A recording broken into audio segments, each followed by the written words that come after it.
I've been getting a lot of great feedback on my meta series for Teamfight Tactics. However, I still get asked a lot to go over individual builds more in depth, what to look for in the early and mid game to know when each build is viable, and how to transition between these states. So in today's video, we'll be shining the spotlight on what is likely the strongest build in the game right now, Wild Assassin. If you're looking for a basic overview on how this build works, check out my 9.19 meta best comps video with a link on screen and down in the description. Wild Assassin came about after the 4 wild bonus was changed to make all allied attacks unmissable, which of course comes along with the scaling attack speed that the synergy bonus already had. This passive alone was partly why we picked rapid fire cannon all the time before, except now with 4 wild you apply it to your entire team rather than getting it from just a single item.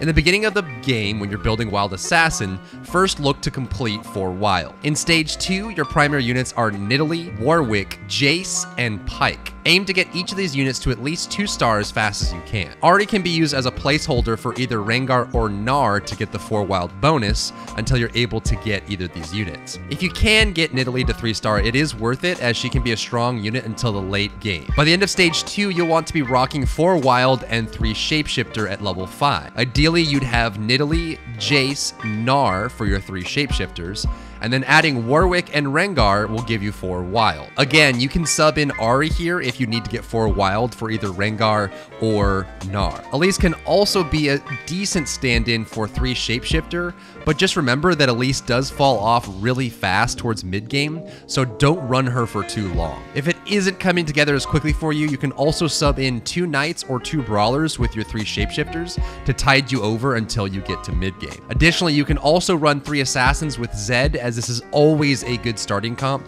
to help you transition into mid-game. As you near mid-game, you want to be looking desperately for a Guardian Angel and a Bloodthirster for Rengar. These are the 2 most critical items for this build, and you'll be hard-pressed to win without them. After these 2 items though, Infinity Edge goes a long way.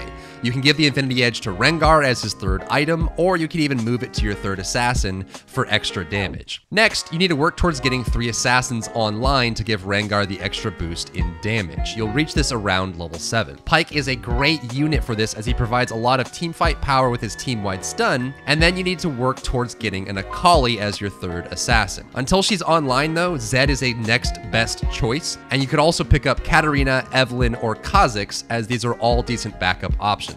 Of the 3 backup options, Evelynn is probably the best as she is stronger than Kha'Zix and doesn't need the wind-up time that Katarina needs to be effective. Akali is a strong in both attack damage and ability damage in 9.19, so you'll ideally want a Seraph's Embrace on her so she can cast her ultimate a lot, and then 1 or 2 Infinity Edges on her to thrive in the later stages of the game. In fact, if you can get a Seraph's Embrace and 2 Infinity Edges on Akali, she'll just start walking around one-shotting everyone. Your Akali items can sit on Zed or whatever your stand-in assassin is until you pick her up.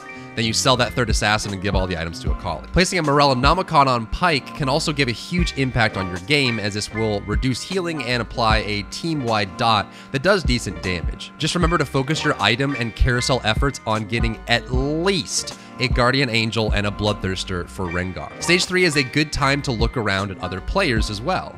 If you don't see anyone in the game going for Rengar at all, and you have a decent economy, I'd recommend trying to roll for a 3-star Rengar. If you can get one and finish the Wild Assassin build, you are pretty much set to get 1st or 2nd that game. You should be level 7 now with a comp of Nidalee, Warwick, Rengar, and Gnar for your 4 wild, Jace to finish off your 3 shapeshifter, and then add 2 more assassins that are ideally Pike and Akali. This means you're level 7. Next, you'll want to work towards level 8 so you can place your final unit, which will be Vi. Vi is incredibly powerful in the current meta and will give you 2 new synergy bonuses that you didn't have before. Vi with Warwick gives you 2 Brawler, and Vi with Jace gives you 2 Hextech. The 2 Hextech is a great addition to this build, as Wild Assassin is weakest at the start of the round.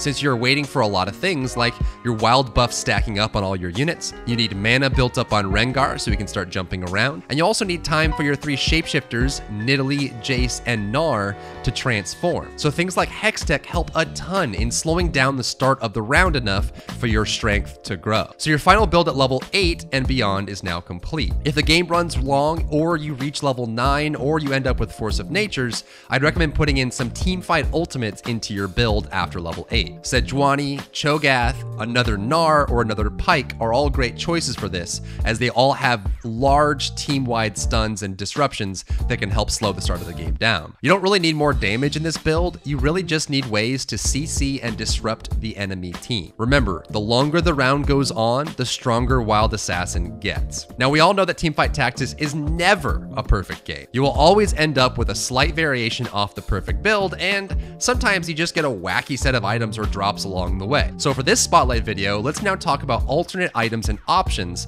that you can take advantage of to help you along with building Wild Assassin towards the late. First, one of the best single items in the game right now, regardless of synergy, is Thief's Gloves. Once on a unit, that unit can no longer use other items, so you want to place it on someone that you don't really want other items on anyway. In this build, a good target for Thief's Gloves is Gnar, Nidalee, Jace, or Warwick, as we're not focusing our items on them per se. That said, remember that Sparring Gloves is a component item for Infinity Edge, so be careful not to miss a chance to make it. This is only if you get a lot of extra Sparring Gloves. Frozen Hearts are very strong right now, and they actually get stronger the later into the match you get because you're slowing more units down. The best target for Frozen Heart is an assassin, since they will jump over the enemy team and apply the debuff without the enemy team being able to counter it. Pyke is a great choice for this, and the Frozen Heart debuff does stack, so you can place multiple on one unit. Alternatively, you can put a Frozen Heart or 2 on Vi, as she will apply the debuff when she charges across the entire enemy team when she uses her ultimate. Dragon's Tooth is also a great item, and it's usually almost always good to put in your team comp if you have extra Negatron cloaks,